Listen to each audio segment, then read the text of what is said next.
अस्सलामु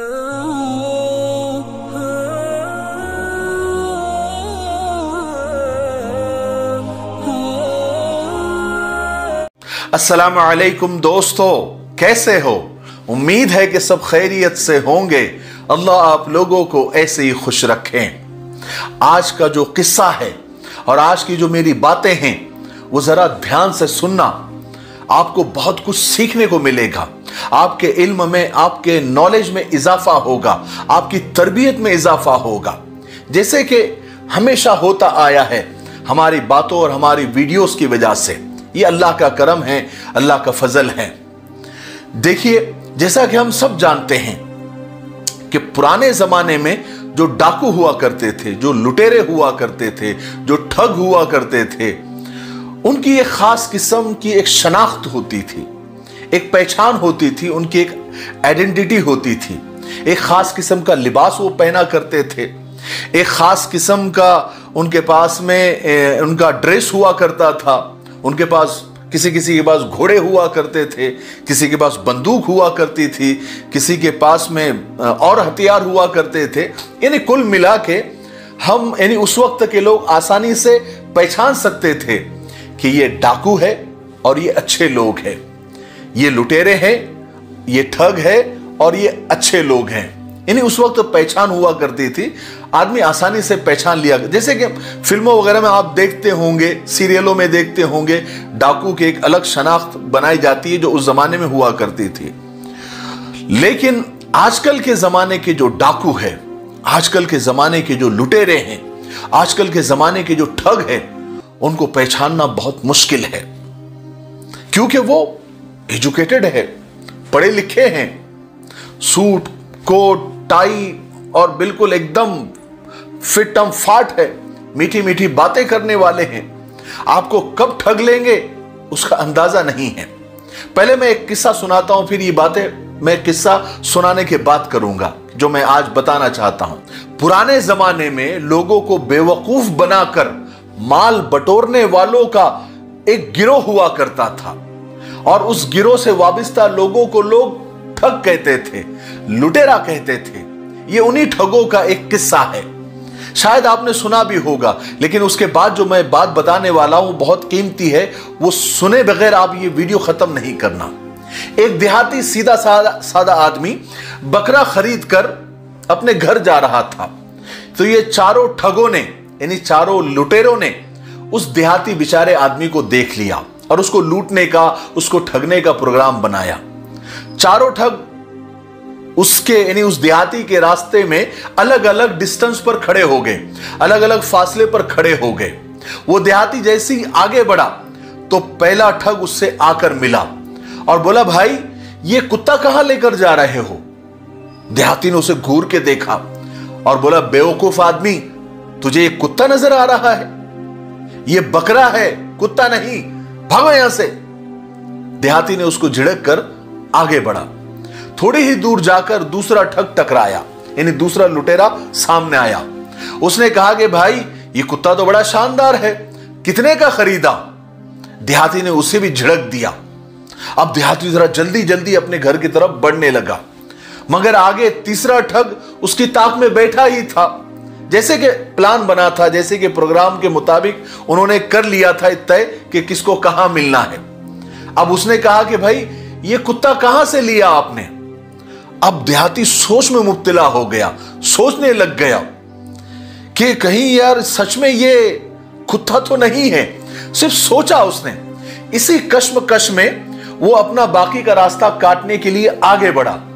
फौरन चौथा जो लुटेरा था, वो इंतजार में था, वो टकराया, जिसने ताबूत में आखिरी कील ठोकी और बोला, जनाब इस कुत्ते को घास खिलाओगे या खाना खिलाओगे, क्या करने वाले हो? अब वो जो सीधा साधा आदमी था उसके अवसान खता हो गए। वो अब बहुत ज्यादा सोचने लग गया। अब उसका शक यकीन में बदल गया कि यार चार चार लोग बोल रहे हैं, इसका मतलब गलत तो नहीं हो सकता। एक आदमी गलत हो सकता है, चार गलत नहीं हो सकते। हो सकता है कि मेरी नजरें धोखा खा सकती है, लेकिन चार आदमी तो सही बोल रहे हैं। वो आदमी ने यानी उस देहाती ने अपना बकरा वही छोड़कर सीधा घर को भाग गया।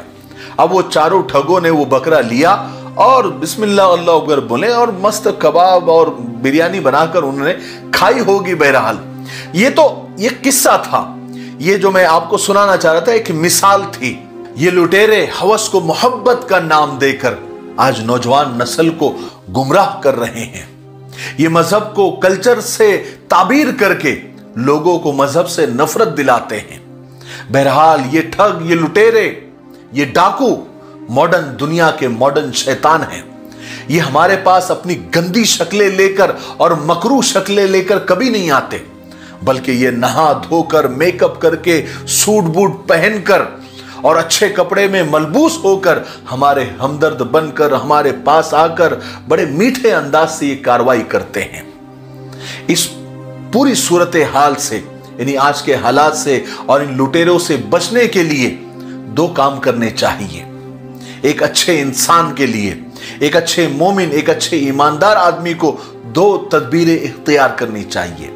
एक तो सही और गलत, हक और बातिल, सच और झूठ को लोगों की बातों से न परखे, बल्कि हक और बातिल को समझने के लिए हम कुरान और हदीस से समझें। अल्लाह के रसूल सल्लल्लाहु अलैहि वसल्लम की हदीसों से हम हक और बातिल को समझें, कुरान पाक से हम हक और बातिल को समझें। और दूसरा यह है कि इन शैतानों को हम पहचाने, इन लुटेरों को, इन ठगों को, इन डाकुओं को पहचाने। ये बहुत बड़ी बात है। इनको पहचानना सबसे बड़ा चैलेंज है और इनकी बातों को बिल्कुल अहमियत न दे, वरना हमारा हशर भी उस बेचारे देहाती की तरह हो जाएगा जिसने अपने बकरे को कुत्ता समझ लिया और उसको छोड़ दिया और लुट गया। हमारे पास तो बहुत अच्छी चीज है, हमारे पास तो कुरान और हदीस है, हमारे पास अल्लाह रसूल है।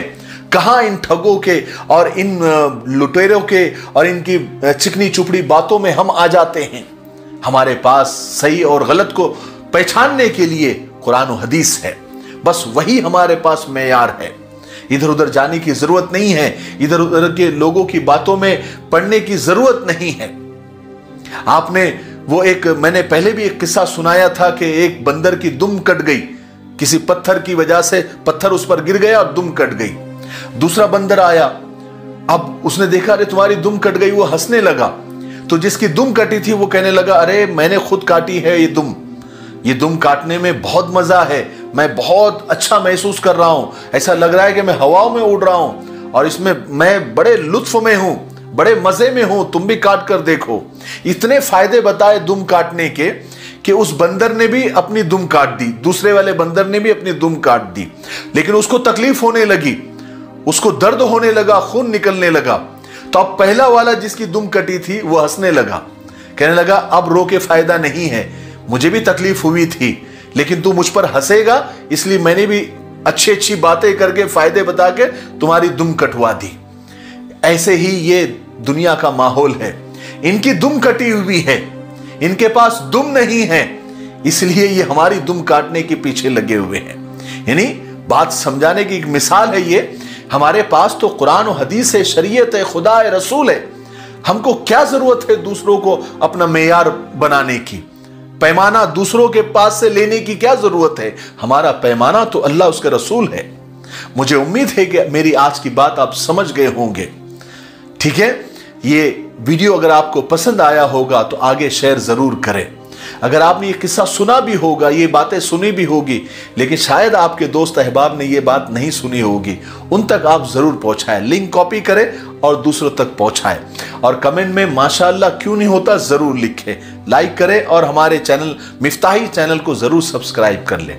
ठीक है, तब तक मेरे लिए, पूरी उम्मत के लिए, पूरी इंसानियत, पूरी मानवता के लिए और हमारे प्यारे मुल्क भारत के लिए, यहाँ की अमन शांति, तरक्की, उन्नति के लिए खूब दुआएं करते रहे। अस्सलामु अलैकुम व रहमतुल्लाहि व बरकातुहू।